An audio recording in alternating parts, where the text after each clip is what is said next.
Have you ever had one of those nights where you just couldn't seem to fall asleep? Well, that happens to everyone once in a while. People with insomnia have to deal with these symptoms night after night. Some people with insomnia have trouble falling asleep, whereas others wake up throughout the night and struggle to fall back asleep. And these disturbances typically happen at least 3 times each week. Acute insomnia lasts less than a month, whereas chronic insomnia lasts over a month. Insomnia affects both the quantity and the quality of sleep, which makes it hard for individuals to reach the restorative levels of sleep, which eventually causes daytime sleepiness and fatigue, and over time, feelings of irritability, anxiety, and depression. This can lead to professional and personal problems, as well as day-to-day challenges, like falling asleep while driving. Although insomnia can happen without an underlying cause, it can also accompany and worsen other problems, like pulmonary diseases, psychiatric conditions, and a whole variety of conditions that might cause pain. Insomnia is also a common side effect of stimulants, like caffeine, as well as depressants, like alcohol, which can both disrupt the regular sleep cycle.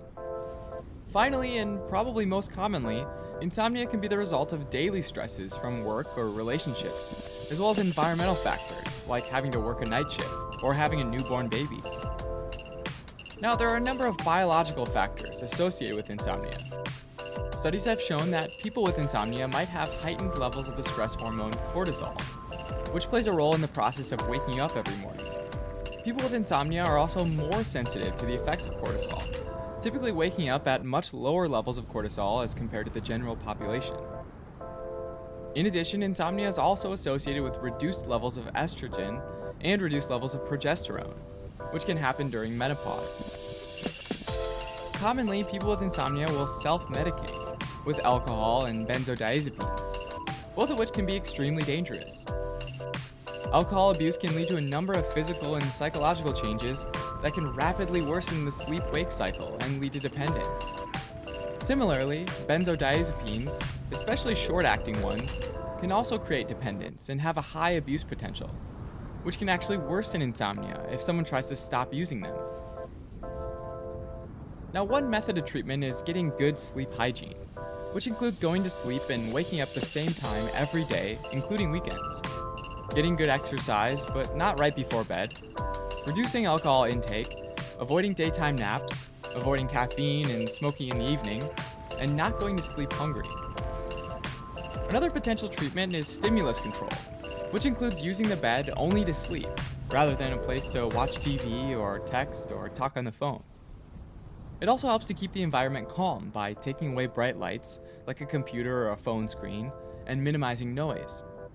Sometimes, though, these are unavoidable, in which case eye covers and earplugs can definitely help. It's also not helpful to try to force sleep to happen, which means that people that can't sleep after 20 minutes should simply leave the bed and then come back when they feel ready to sleep.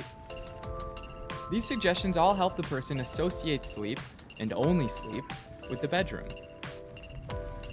Also for treatment, there's behavior therapy, which includes relaxation techniques as well as cognitive behavioral therapy to help better manage problems and life stressors. While these techniques are being used, sometimes medications like melatonin agonists, non-benzodiazepine sedatives, and occasionally benzodiazepines might be prescribed to help with sleep.